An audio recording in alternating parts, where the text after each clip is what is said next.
Fast Fun from Blue Plate Special, the new album from Will Bernard. Now, Will, you got together a great all-star lineup for this new album. Now, this is how many solo albums do you have out now? This would be my fifth one. Okay, because I know we played Party Hats, and I've got another one here somewhere too. But are your CDs all still available right now? They are. The first one was called Medicine Head, and it's on Verve Antilles, and it's out of print in terms of just finding the disc, but you can download it at the Verve site. Okay. Or you can find them along with the T.J. Kirk disc on Amazon. Right. Because you can find a lot of stuff that's not in print anymore that way. Yeah. Right. Sure. Right, yeah. And then I had a band called Motherbug for a while that Right. I put out two of my own on my own label, Motherbug and Directions to My House.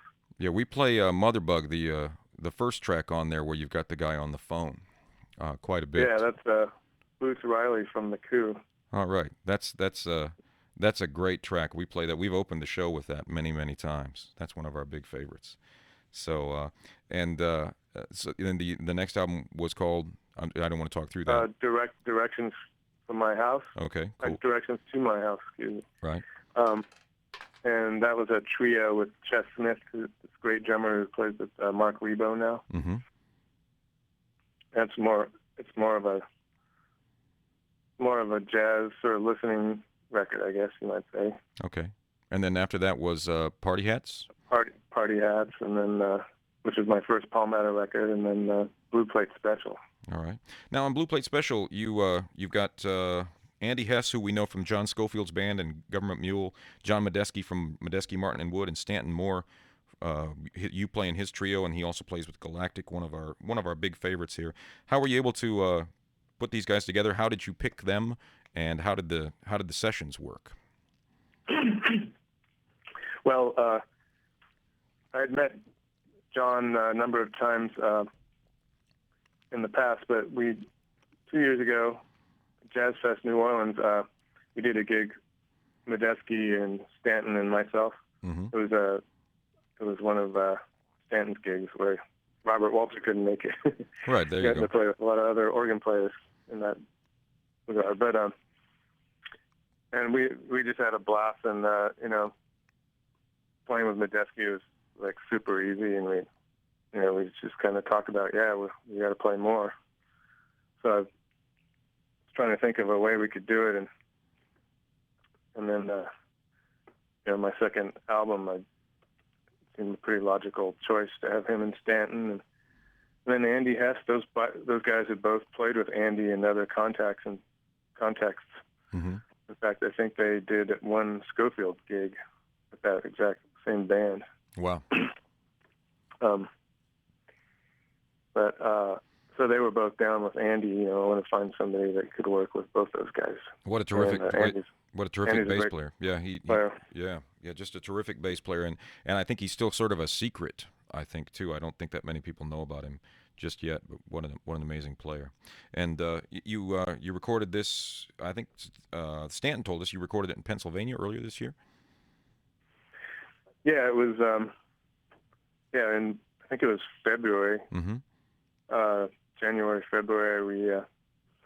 We all went out there in the cold weather and went in this. They have a barn. It's a studio built into this barn out in the country that Palmetto has. It's called Maggie's Farm. Maggie's Farm? Maggie's Farm. Like the Dylan song, yeah, okay. All right, cool. Yeah, and we just, spent a couple of days, and I had, we hadn't really gotten to rehearse at all. So we were rehearsing and recording pretty much at the same time. So are these like when you're good enough musicians, you can do that. Sure. These are like are there any like first or second takes on some of these, or just was the rehearsal process? I'm interested in whether you just sort of turned the red light on and just and here's a chart and what's going on, or you know what I mean? Well, we had to learn the songs. Mm-hmm. And some of them have, not super tricky arrangements, but arrangements that are. I would say some of them are pretty tricky. Yeah, they're unusual songs. That's one of the things I really like about the disc. So I don't think we had maybe one or two first takes. Usually we had to take a few takes. Mm-hmm. But yeah, they weren't like, take 10 or 15 or anything. Right. Yeah. So you did this in just a short period of time?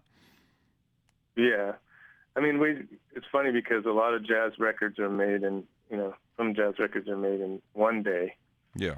Where they just go in and that's it, Yeah, I think Kind of Blue was two afternoons, wasn't it? Something like that. Kind of Blue was 2 afternoons, I think, something like that. Probably, yeah. Yeah. I mean, especially way back in the day, that a lot of those records were made in 3 hours. Yeah, great records. Love Supreme. It was an example of that, I think. But where it was just done over in one day, one afternoon, or something like that. So, but you had a few days to work with this one. But so we actually we felt it was almost kind of a luxury. We had I think it was 2.5 days or something like that. Mm-hmm. Now, was there it was fairly leisurely. Okay. Done. Was there an ideology that you had behind this, that you were trying to make a certain type of record, or anything like that? I wanted to have variety, and I wanted to have everybody. I wanted to bring out everybody's personality. So I wanted to let everybody feel like they had some freedom to express their own thing. But at the same time, I wanted it to have some structure, so I brought in a lot of charts. Mm-hmm. And then, like Stanton brought in that "How Great Thou Art," which was the last tune, yeah, an old gospel tune that he grew up with. Mm-hmm. And then Medeski brought in a couple ideas to Gonzo and Baby Goats. Then we composed Blue Plate Special. We worked on together from some germs that Medeski had. Yeah, did the keyboard that part? Was fun, I'm sorry, what? The keyboard part, the repeating keyboard part at the beginning. That's. Did you work everything off of that? Yeah. Yeah, we played that last week on the show. Yeah. So that was one of those things, like we just kind of composed it in the studio. All right.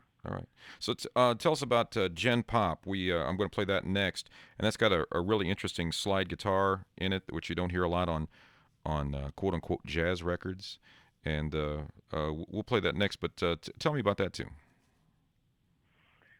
Well, Gen Pop, I got the name from The Wire. Mm-hmm. The HBO series The Wire. They talk about Gen Pop, general population, which is in prison where they have the basic yard where everybody has to go. But